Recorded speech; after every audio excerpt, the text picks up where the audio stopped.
एक समय की बात है जब एक गांव में मोहिनी नाम की लड़की रहा करती थी। मोहिनी अपने माता पिता के साथ एक छोटे से घर में रहती थी। मोहिनी को बचपन से ही नाचने का बहुत शौक था, पर उसके बाबूजी को उसका नाचना बिल्कुल भी पसंद नहीं था। एक दिन जब मोहिनी के बाबूजी खेतों पर काम करने गए हुए थे, तब मोहिनी उनके पीछे से नाचने लगती है।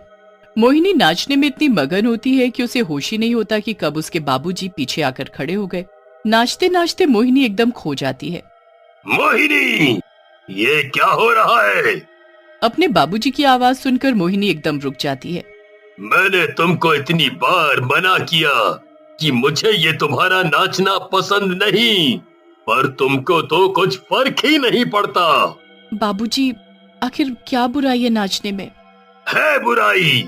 अच्छे घर की लड़कियां कभी नाचा नहीं करती, समझी? आज मैंने आखिरी बार तुमको समझा दिया है। आगे कभी ये गलती दोबारा दोहराई तो अच्छा नहीं होगा। मोहिनी के बाबूजी उस पर गुस्सा करके वहां से चले जाते हैं। मोहिनी बहुत रोती है। बहुत दिन बीत जाते हैं। मोहिनी नाचना बिल्कुल छोड़ देती है। पर एक दिन जब वो मंदिर जा रही होती है तो वो देखती है कि वहीं मंदिर के पास जो जगह है वहाँ काफी सुंदर जगह बनी हुई थी। जी सुनिए। जी बोलिए। क्या ये जगह आपने तैयार करवाई है? क्या यहाँ डांस क्लास शुरू होगी? जी बिल्कुल, बस अगले हफ्ते से ही आप देखना, यहाँ आपको क्या रौनक नजर आएगी। आप भी वैसे यहाँ आ सकती हैं डांस सीखने। मुझे सीखने की जरूरत नहीं है, मैं अच्छा खासा डांस कर लेती हूँ। मैं कैसे यकीन करूँ बिना देखे? वो मैं आपको नहीं दिखा सकती, क्योंकि मेरे बाबूजी को मेरा नाचना बिल्कुल पसंद नहीं। उनको पता लगा तो मुझे जान से मार डालेंगे। अरे, पर यहाँ थोड़ी तुम्हारे बाबूजी आएंगे। तुम अभी चलो मेरे साथ। राजबीर मोहिनी को अपने साथ डांस स्कूल में ले जाता है। उसके बाद वो म्यूजिक चला देता है। म्यूजिक सुनकर तो मोहिनी के पैर ही नहीं रुकते और फिर तो वो मदहोश होकर नाचना शुरू कर देती है। मोहिनी को ऐसे नाचता देख राजबीर उसे देखता ही रह जाता है। उसे तो उसी पल मोहिनी से प्यार हो जाता है। वाह, सच में कमाल का नाचती हो तुम तो। अपनी तारीफ सुनकर मोहिनी एकदम रुक जाती है। देखा, मैंने कहा था ना। अच्छा चलो, अब मैं चलती हूँ। बाबूजी आ गए तो बस हो गया मेरा काम। अरे, पर तुम अपनी इस कला को ऐसे छुपा कर नहीं रख सकती। तुम इस स्कूल की टीचर बन जाओ प्लीज। ऐसा नहीं हो सकता, बाबूजी मार डालेंगे मुझे। उन्हें कुछ पता नहीं चलेगा। तुम एक काम करना, रोज मंदिर के बहाने आना और बस एक घंटे बच्चों को डांस क्लास देकर चली जाना। नहीं, ये मुमकिन नहीं। इतना कहकर मोहिनी वहां से भाग जाती है और सीधा अपने घर आती है।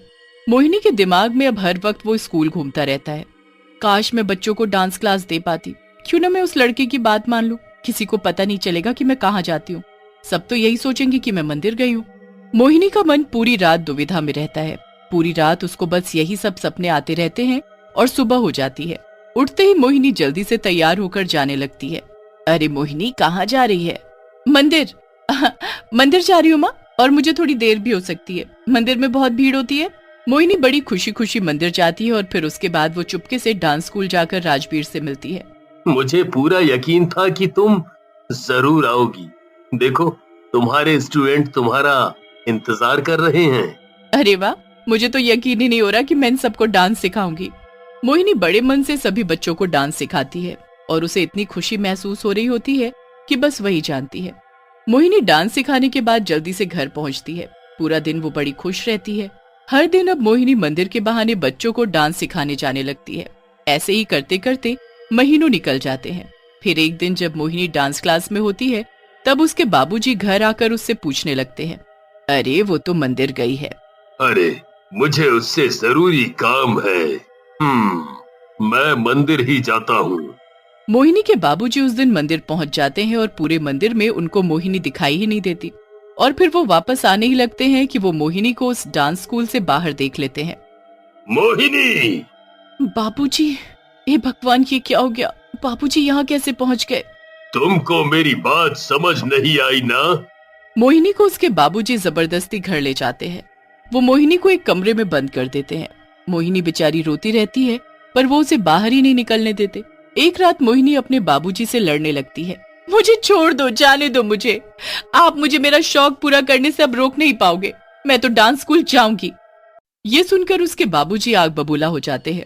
गुस्से में आकर वो उसी रात मोहिनी के कमरे में आग लगा देते हैं और मोहिनी तड़पती हुई मर जाती है। मोहिनी की माँ इन सब में उसके बाबूजी का ही साथ देती है। कुछ दिन निकल जाते हैं, पर फिर एक रात मोहिनी के कमरे से कुछ अजीब आवाजें सुनाई पड़ती हैं। मोहिनी की माँ जब वहां जाती है तो आवाज एकदम बंद हो जाती है। फिर वो वापस अपने कमरे की तरफ आने लगती हैं तो आवाज फिर से आने लगती है। मेरा शक बिल्कुल सही था, ये मोहिनी की ही आत्मा है जो वापस आ गई है, वही रात को नाचती है। अब अगली रात मोहिनी की माँ खिड़की के बाहर चुपके से सब देख रही होती है। जैसे ही रात के 12 बजते हैं, उस कमरे में फिर से नाचने की आवाज आती है। एकदम से वहां धुआं उठता है और एक चुड़ैल प्रकट हो जाती है और वो पागलों की तरह उस कमरे में नाच रही होती है। मैं नाचूंगी बहुत नाचूंगी, जब तक मेरा मन करेगा मुझे नाचने से कोई भी नहीं रोक सकता। हे भगवान, मैं ये सब क्या देख रही हूँ। मैं तो इसके बारे में किसी को बता भी नहीं सकती, वरना सबको पता चल जाएगा कि मोहिनी अपने रिश्तेदार के यहाँ नहीं गई, बल्कि उसे हमने मार डाला है। ये सब क्या हो रहा है हमारे साथ? आखिर ये आवाज बंद क्यों नहीं होती? इतना सुनते ही वहां नाचती हुई चुड़ैल उसके सामने आकर खड़ी होती है। ये आवाजें तो तुमको हर पल आएंगी, इन्हीं आवाजों से तुमको परेशानी थी ना। अब जाओ, कहाँ जाओगे? अब जहाँ भी जाओगे ये आवाजें तुम्हारा पीछा नहीं छोड़ेगी और हर दिन मुझे नाचते हुए देखोगे। नहीं नहीं नहीं, मैं हाथ जोड़ रहा हूँ। चली जाओ यहाँ से, हमें अकेले छोड़ दो, अकेले छोड़ दो। अकेला? नहीं नहीं नहीं, कभी नहीं। कभी कभी वो चुड़ैल उनके सामने आकर नाचने लगती है और कभी भी गायब हो जाती है। अब तो किसी भी आवाज से वो इतना डरने लगते हैं कि बस एक कोने में बैठे रहते हैं। धीरे धीरे वो बिल्कुल पागल हो जाते हैं और खुद सबको बताने लगते हैं कि उन्होंने कैसे मोहिनी को मार डाला। पागल हो जाने के कारण लोग उनको उनके हाल पर छोड़ देते हैं। फिर एक दिन राजबीर मोहिनी के बारे में उसके आस पड़ोस के लोगों से पूछता है, यहाँ पर मोहिनी नाम की लड़की रहती है क्या? अरे तुम उसके बारे में क्यों पूछ रहे हो? वो भी इतने दिनों बाद। इतने दिनों बाद मतलब? अरे उसे मरे तो कितने दिन हो गए?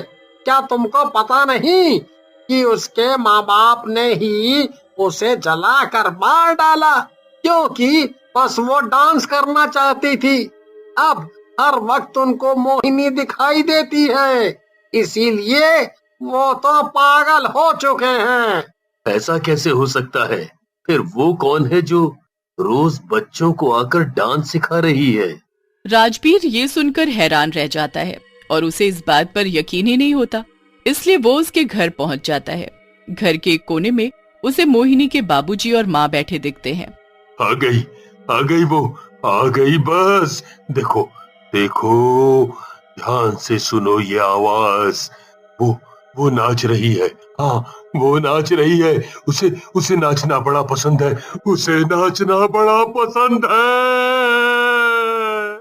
क्या बोल रहे हो आप? मोहिनी कहाँ है? हाँ, उसे मार डाला मैंने। इन्हीं हाथों से आग लगा दी मैंने उसमें, पर वो आ गई है। वो वापस आ गई है। मार डालेगी वो हमें। ये सुनकर राजबीर के होश उड़ जाते हैं। वो चुपचाप वहां से सीधा डांस क्लास में जाता है। वो मर चुकी तो पिछले 1 महीने से वो कैसे मुझसे मिलने आ सकती है? कैसे बच्चों को डांस सिखा सकती है? राजबीर, मैं आ गई। राजबीर आवाज सुनते ही सुन्न रह जाता है। वो पीछे मुड़ता है तो मोहिनी उसके सामने खड़ी होती है। क्या हुआ? तुम ऐसे कोने में अकेले क्यों बैठे हो? और आज बच्चे नहीं आए क्या? हाँ, नहीं, वो उनकी आज छुट्टी है। राजबीर को मोहिनी का सच पता होता है, पर वो उसे कभी नहीं बताता। मोहिनी रोज बच्चों को डांस सिखाने आती है, पर उसका मन कभी नहीं करता कि वो उसे ये सच बता दे कि वो उसका सच जानता है, क्योंकि उसे ये बात अच्छे से पता होती है कि जिस दिन वो मोहिनी को ये बात बता देगा, वो शायद मोहिनी का यहाँ आखिरी दिन होगा। और राजबीर हमेशा ये चाहता था कि चाहे मरने के बाद ही सही, पर मोहिनी अपना शौक पूरा करे।